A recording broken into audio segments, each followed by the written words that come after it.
Hello, everyone. Welcome to another episode of the Player 2 podcast. I'm your co-host, Rade Stojsavlovich. And I'm your co-host, Dave Leary. It is good to be back with you, Rade, and more importantly, to be back with the glorious return of the sign behind you. The sign is back. So I finally figured out what's going on with the little remote that it comes with to adjust the brightness. So last time we did it, it just blew out the exposure with everything. And you can adjust that on this. And I'm like, well, why is that not working? Well, it didn't come with a battery, and it didn't tell you what kind of battery it comes with other than it's one of those little round disc batteries. And I took a wild guess, because there's various sizes on that it was the most common CR2032 variant, which indeed it was. That is, in fact, the common one. It is the same one I use in my garage door opener, so perhaps you have a remote that will not only turn on the sign, but also open your garage door now.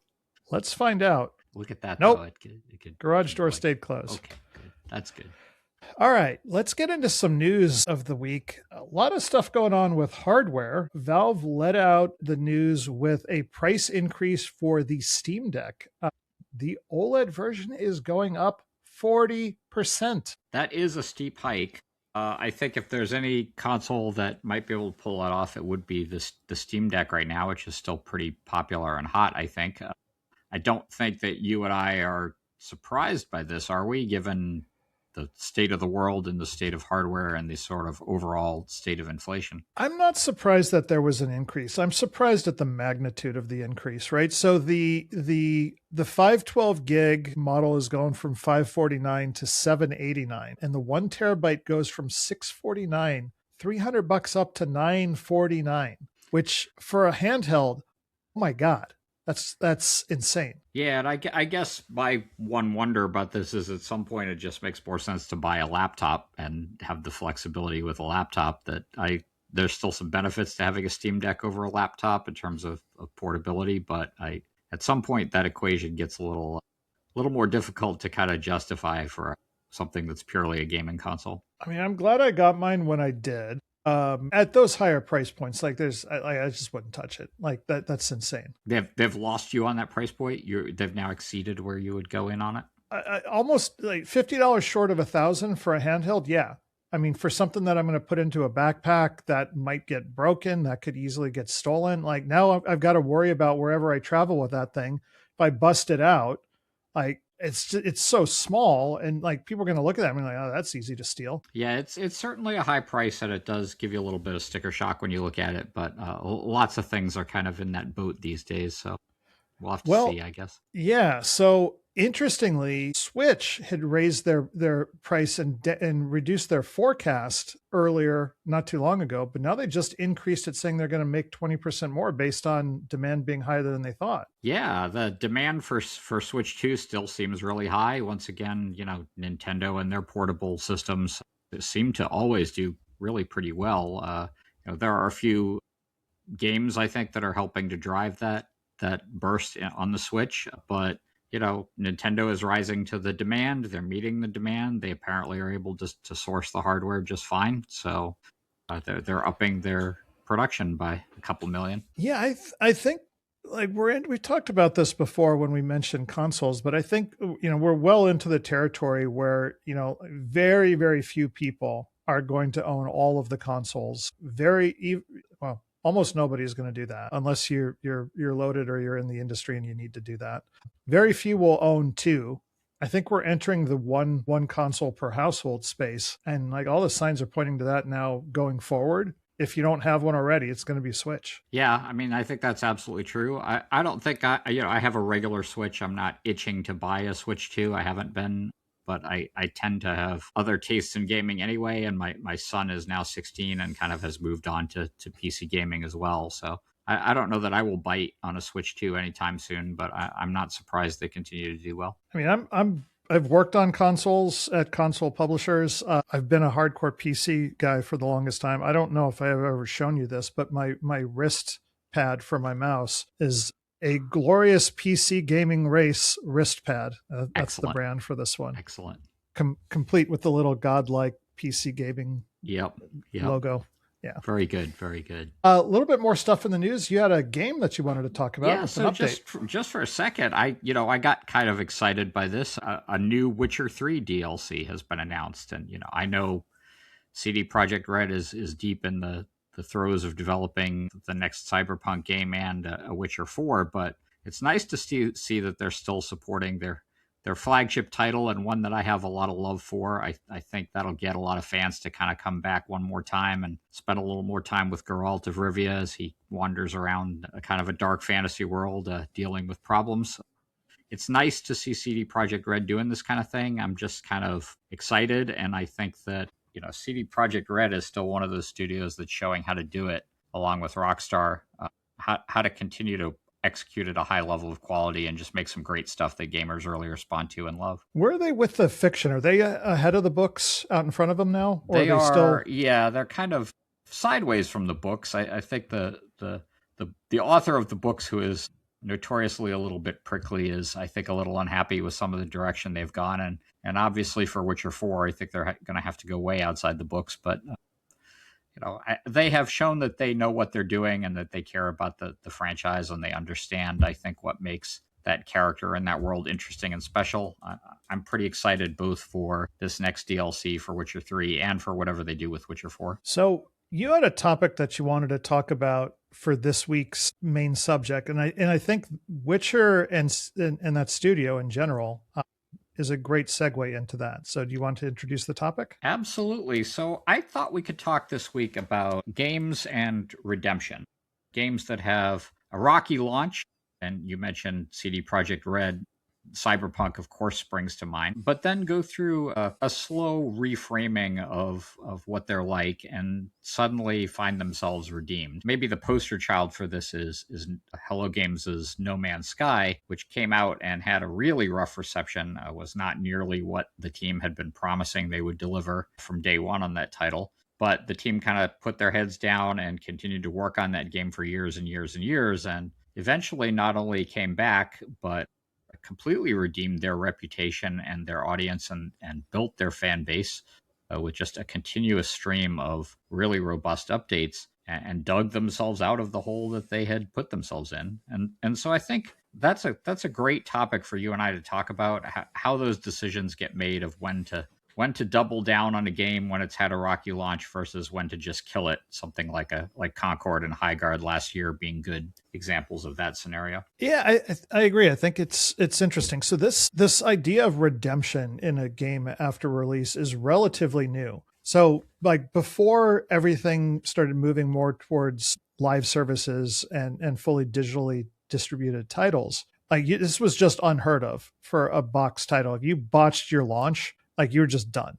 Like it was irrecoverable. Retailers moved on. You were stuck as the publisher dealing with inventory that you had to take back. And so like then you read stories about like going way, way back about like when they had to destroy cartridges because there was too much out there. So there's a lot of weird stuff. We're not in that space anymore. But even still, a game that has a rough launch and redeems itself is rare.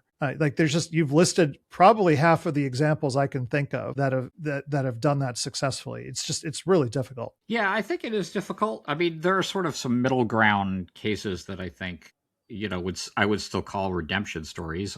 You could certainly, they're not as dramatic as what No Man's Sky went through, but if you think about something like Crimson Desert, which launched and in the first few days had a little bit of a rocky reception, but sales and user response immediately overcame the reception from critics on that game. I mean, those are smaller redemptions, but they're still redemptions of a sort. And I do think you see that more and more where there's a disconnect between the initial reception to a game and how the fans actually might embrace a title after it's been around for a little while and they understand what a game's doing. So I guess I look more on the positive side of this and think that people love a good redemption story, and we see more of those than I think you might at first think. Yeah, so let's go through a couple examples of it. Let's talk about a game that launches that is fine. There's nothing wrong with the game. It's a good game, but they just had really unfortunate market timing. So either they came up against a competitor that just blew up, or they came out a little bit late compared to a competitor. And I think most recently you could look at Arc Raiders versus Marathon. Like they're extraction shooters, but they're not the same extraction shooter. So I want to be careful to say this is not exactly an apples to apples comparison, but they're close enough that you can make this comparison. And Arc Raiders outperformed expectations. Strong launch, strong game. It just left less space in the market for Marathon. And like, man, like you kind of just stuck at that point. Yeah, that's a rough scenario. I mean, what you're kind of hinting at is that sometimes it's not the game at all. I mean, we had a guest a couple weeks ago who actually made Marathon our game of the week. Marathon's a perfectly fine game, but the launch window and our graders competition kind of hurt them. That's kind of rough, right? Because that's out of your control. And when a game is kind of in that middle ground and it's not a runaway success, but it's also not an outright failure, it's just right at that line just below where your expectations were. That's almost a more dangerous situation, because if you can't kind of unlock the puzzle of how to shift market perception on your product, it's very easy to keep incrementally chasing after success while the product's audience just slowly bleeds away over time. Well, yeah, and the double-edged sword on that one is like you're chasing something that is ahead of you, right? So maybe like they're taking up market share, but your competitor is also not standing still. They're making changes as well to kind of stiff arm you and say, no, like I'm keeping this, I'm going to keep improving my product too. And so like that's a tough one to stomach, particularly if it's not the dev team's fault. Like that can sometimes happen with a licensor that had to move something around, or just some unfortunate like occurrence happened. Like, I mean, I remember one product we worked on ages ago where there was an OS level bug that we had to delay release for, because we were doing something in the game unbeknownst to us that was using that bug. And when they fixed it, the game broke. So like, what are you going to do on that point? You have to take the time to fix your product. Yeah, I mean, no question. And I think you kind of alluded to something that you and I have both directly experienced, which is as a team is working on a game, so many external factors, not just market shifts, but publisher expectations can shift out from under you. And those expectations can sometimes be a lot higher than your product actually deserves, which then sets this bar at a place that you're never ever going to reach. We used to talk at Ensemble quite a bit about how Age of Kings had set the bar so high for Ensemble that, we would release games after that, Age of Mythology and Age of Empires 3, and they would do fantastically. They would make tons of money. They would move millions of copies. But because they weren't hitting that Age of Kings bar of success that Microsoft had set, it wasn't seen as the kind of success that Age of Kings was. So let's talk about other stuff like that before we move on to the next class of games. Let's talk about you're doing something with the publisher and you've got a good product, but it's just not being marketed as much as you would hope. And that could be for a variety of factors. It could be the publisher only had a set amount of marketing budget for that period of time and they just weren't going to spend more, or like there was another title that needed it more because they were seeing a better return and your game just got shortchanged. And again, not the developer's fault, but that can happen. That one's, I think, a little bit more recoverable because like, assuming you don't have a competitor in there that's taking market share away from you, you could kind of do a slow burn. And we've talked before about how you could build with the community.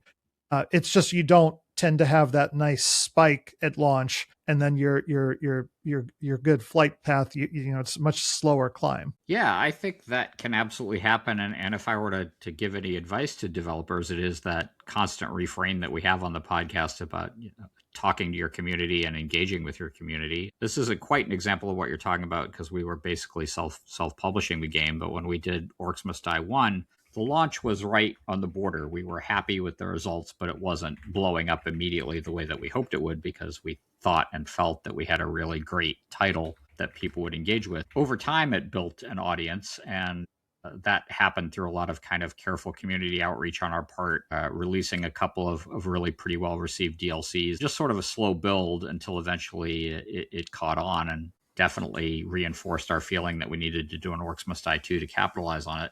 But it wasn't clear out of the gate at all that it was going to be a success when we launched it. And, we had to kind of take that fate into our own hands. So I would say if a developer's in the situation you're describing, they have to figure out what they can do to both advocate for their game with the publisher, but also reach out directly to the community and try to get some traction and get some momentum. Let's talk about a game that launches and very quickly after launch gets canceled. And so I'm thinking in most recently, Concord is a great example of that.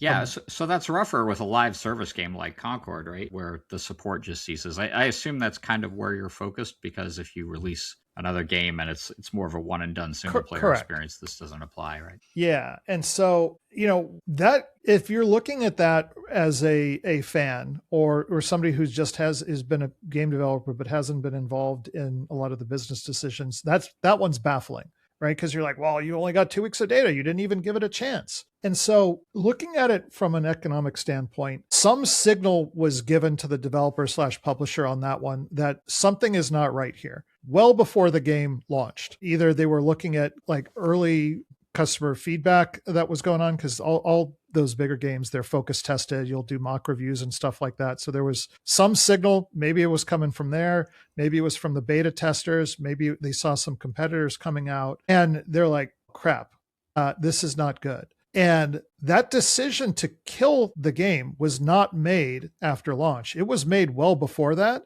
but some metrics were set that, hey, maybe we're wrong. If we can hit these metrics, then we'll know we're on the right trajectory. And we talked about like those slopes before, of like your retention slope, your monetization, all that stuff, and your cost is a factor of that. And they didn't hit those. And so like they knew like, well, we're just pouring more money into this thing. The hole is getting deeper.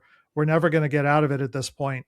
Cut our losses now. And so like if you're in the know on that, it's not a surprise, but to everyone else, it just seems abrupt and shocking. Yeah, I mean, I certainly feel like those of us in the industry felt like in the run up to Concord's launch that was going to be a title that had a lot of risk and potential problems associated with it. I think we all were a little surprised at how quickly that trigger was pulled. And I think you're absolutely right. That decision was made long before the game was launched.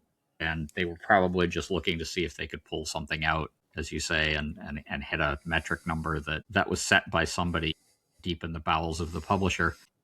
I will say that you're making me feel like publishers sometimes do get a little too rapidly trigger happy with this stuff. There are some costs to killing a game that metrics don't always show you. The reputation of a team is kind of destroyed if you immediately kill a game. And certainly the No Man's Sky team could have easily been in that boat had they killed ongoing support for No Man's Sky after it launched. But they took more of a chance there and dug in. And so I think a team's reputation and burning that to the ground is a little dangerous. And a redemption story is a much happier place to leave your audience in if you can find a path forward to it. So I guess what I'm advocating for is maybe a little more support for teams that worked really hard on particularly large titles, and giving them a little bit more of a chance than I think maybe the metrics would immediately indicate. So I have a little bit of a different take on this, and I see where you're coming from, but I think to not get that signal earlier in development, either through early access or some sort of public testing, I like for any of these bigger games, I think that's just really a failure, because like, man, it really sucks to have gone through and actually launched the thing and have something like that get canceled. But if you were worried about it,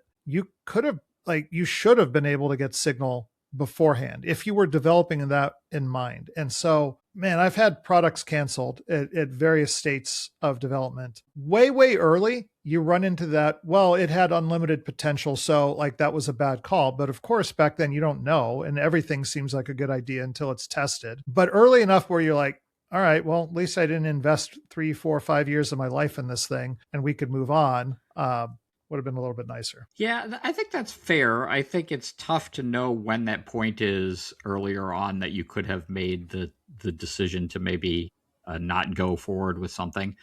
I do think you're right. There are ways to get that signal. I certainly feel like, and I imagine you do too, that when you're on a bad project as a team member, you often know it well before the product launches. I wonder a little bit, what some of the team members on Concord and Highguard were thinking as their product rolled out. Had they all kind of bought into the thinking that, hey, this is a fantastic game, and as soon as the audience sees it, they're going to understand what we're doing? Or did they see the problems and decide to go with it anyway? Or, were the problems more perceptual than real?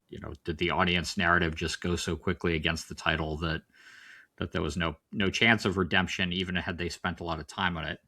This is all hindsight is 2020 stuff, though. I think it's easy to say, hey, yeah, kill a game when you've got signal that it's not going to make it. But Those signals are not always obvious, and there's a lot more games that I think are on the line of, well, maybe it'll work and maybe it won't, than are clear successes or clear failures. Well, I mean, I'll just make a wild hypothetical here. Let's say you and I were working on a Western game and we're like, you know what? This is going to ship. It's going to be ready to ship in spring of 2028. Like that's when we're going to launch this thing. And like, we don't see any competition coming out. Like there's nothing been announced. And like tomorrow, Rockstar comes out and says, Red Dead 3, spring of 2028. Man, I think we would have to have a serious or a conversation about what we're going to do at that point with the product. Yeah, though I don't think that would necessarily lead me to immediately canceling it. It might lead me toward changing the emphasis, changing the launch window, thinking about how we're marketing and distinguishing from that. I these decisions in part are going to depend on the scope of the work to fix whatever the potential problem is. If it's as simple as shifting a launch window, that might be the answer. The first step is to even recognize that problem that you're talking about, that hey, we're going to collide with this other title. And then the second step is to try to figure out what to do about that problem, and it maybe cancel the game, but I don't think that's where I would start. No, I wouldn't necessarily start there, but like that would come up in the first discussion. Like I remember doing that at one point where I brought it up on a team and they just looked at me like I just sprouted devil horns or something. I'm like, what? Like my job is to be a good steward of the company's money. And I have a fiduciary responsibility to table all of these options. I'm not saying we're going to do that, but like, we're not going to not talk about it either. Yeah, I think you're right. You got to surface that stuff, and you absolutely have to discuss it. And I'm not surprised that a bunch of team members who are heavily invested in their own work and digging deep and trying to produce the best game they can look at you a little askance when you say, "Hey, we're going to get crushed by this other game." I mean, that's just a difficult conversation to have, but it is one that you have to have early if you're going to be able to do anything about it. Let's talk about some examples of games that have pulled it out, that have had a launch that wasn't great. Let's just say it wasn't optimal. And maybe in these cases, the game was a little bit rough and had some issues. I think that's more often the case with games that pull it out. Like there's something there, but it's not quite like great.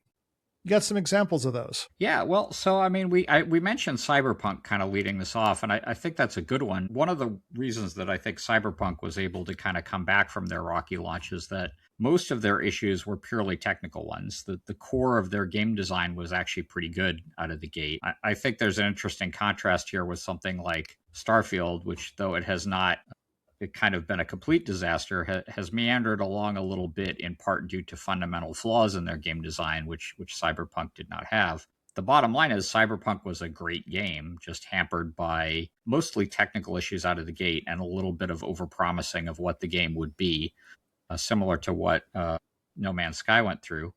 I think that's a great example of something that kind of walked the redemption path. I mean, Fortnite's another example. Like that was more of a pivot than anything else. Like they had a product and then like they had a mechanic that they liked and they wound up pivoting to change the game to better support that. And obviously it did remarkably well. Boy, that is not one that would instantly have sprung to my mind, but you are absolutely right, I think. And I think the reason it wouldn't have sprung to mind is that their success has been just so overwhelming that we've kind of forgotten all about where Fortnite started. But boy, that is a fantastic example. Another one, I think I'm gonna put a bet down. I'm gonna put a little chip down on the craps table here and say I think there is a redemption story in progress, but I don't think it's finished yet. And I think you and I might talk about this in a week or two. But Civilization 7, despite its current 50 to 60% user rating on Steam, is really kind of putting their heads down, that team, and kind of going through the work to make that game something that measures up to fan expectations. Now, certainly that team is heavily incentivized to make sure that franchise doesn't die. When you're talking about Civilization 7,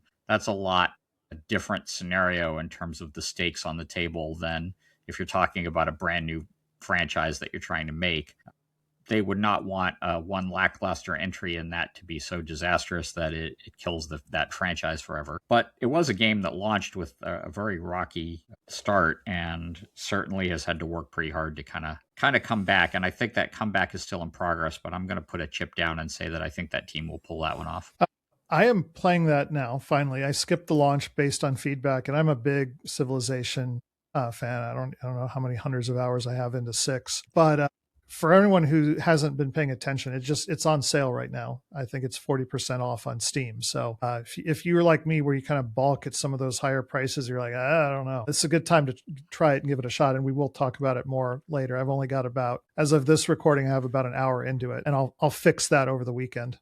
Excellent. We will make it our game of the week coming up soon. So let's look at some of the things. So when a game can redeem itself, what are the pieces that need to be in play for that to be possible, right? So I think we talked about one of them. There has to be a nugget of something in the game that is good, but is just not highlighted. You know, think of it as an unpolished diamond. Yeah, that's absolutely right. The core of your game has to be good. The idea has to be good, and the fundamentals of what you were trying to build have to be good.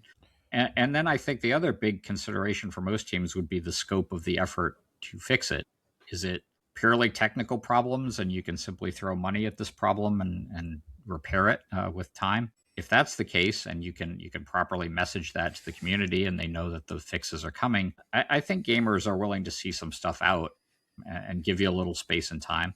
You know, another path that companies and developers can take is to really leverage early access. Early access gets a lot more of a pass if you're trying to do something a little unusual and outside the norm. And the fans will give you a lot more leeway to experiment and kind of they'll meet you in the middle a little more. So I think that's a path that more developers should be considering. Looking at it from a business angle, I mean, one of the first things you have to look at is just the financials, right? So let's say, you know, whatever you did to launch the game, that's your sunk cost. That's not going to change, but you do have an ongoing cost of the team.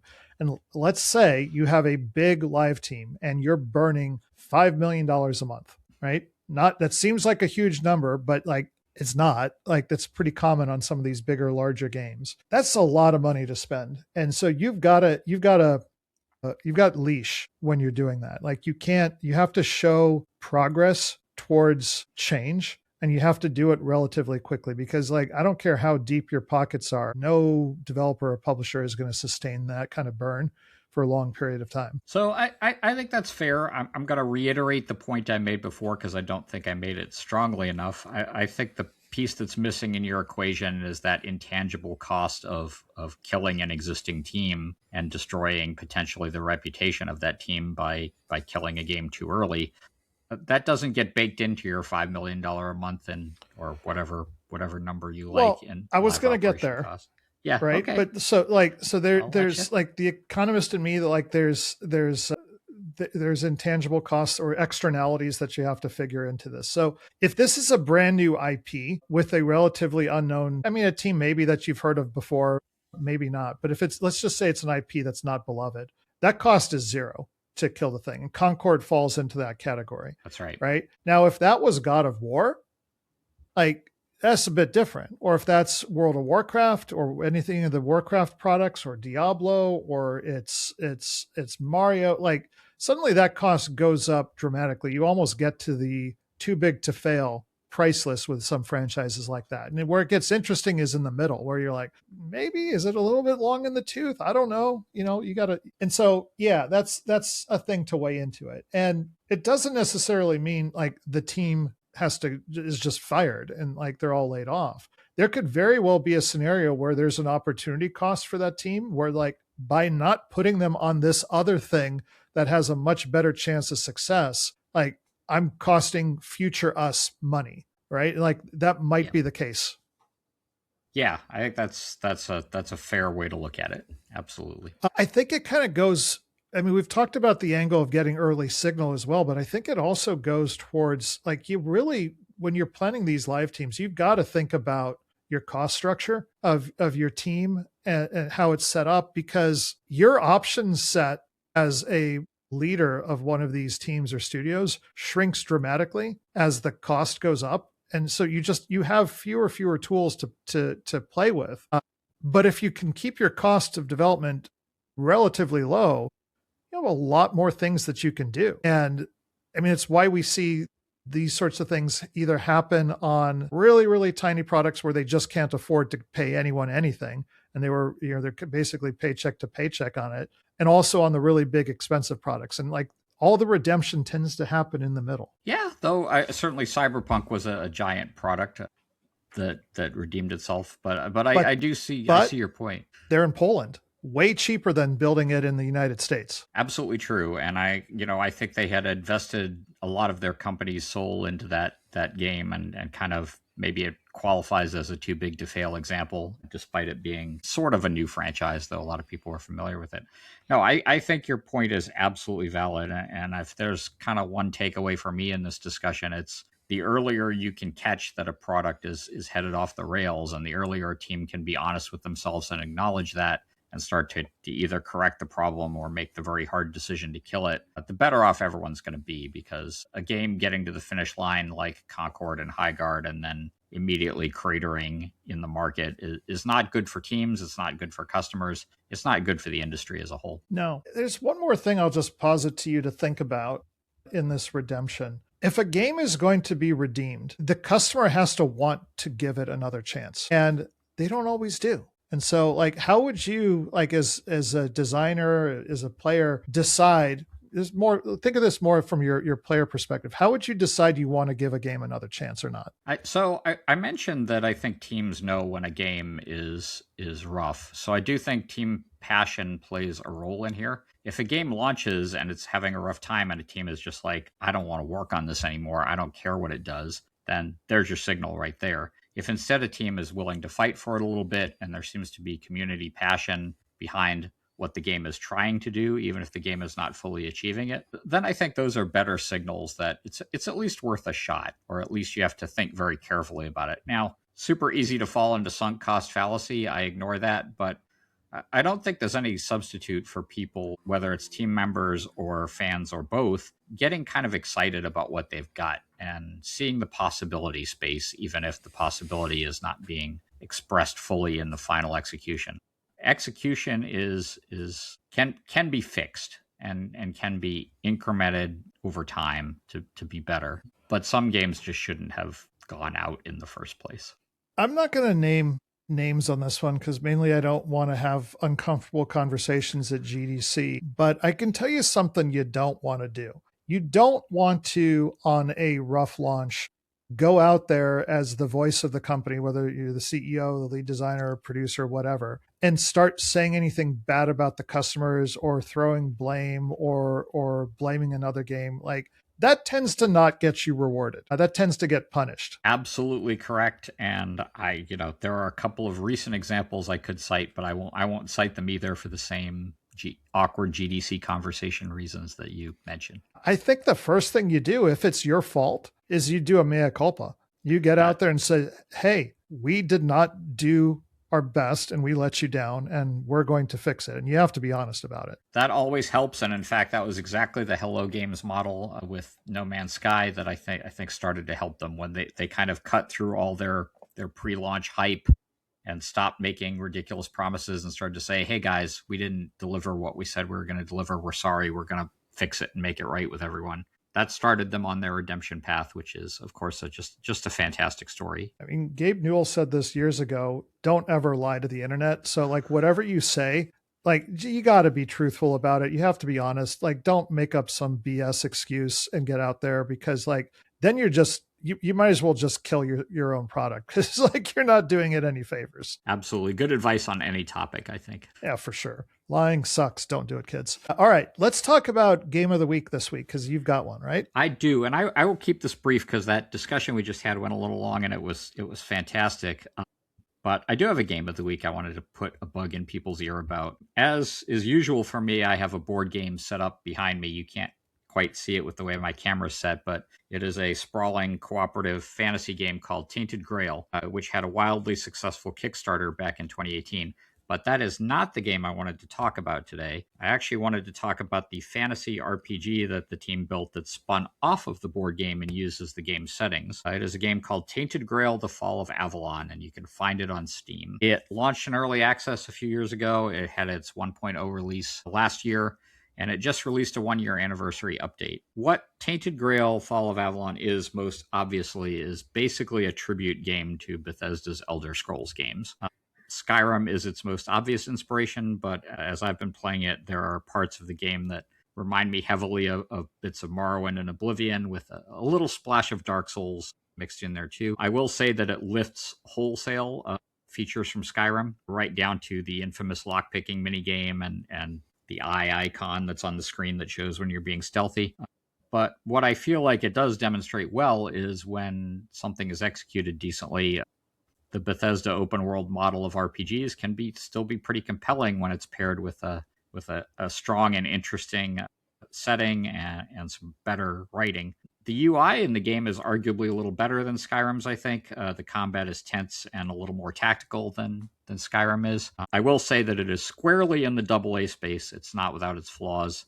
Enemies will get stuck on geometry in the old Oblivion fashion. There's some clear imbalances in the economy and the itemization.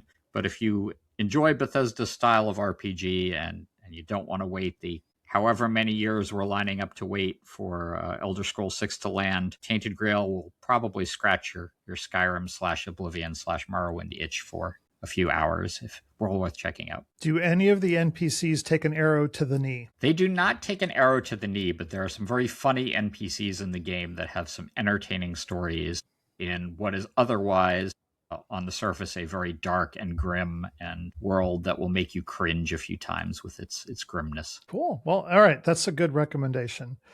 All right, everyone. If you found this episode enjoyable, please hit the like and subscribe button. It's right down there. And we'll see you next week. Later. Bye.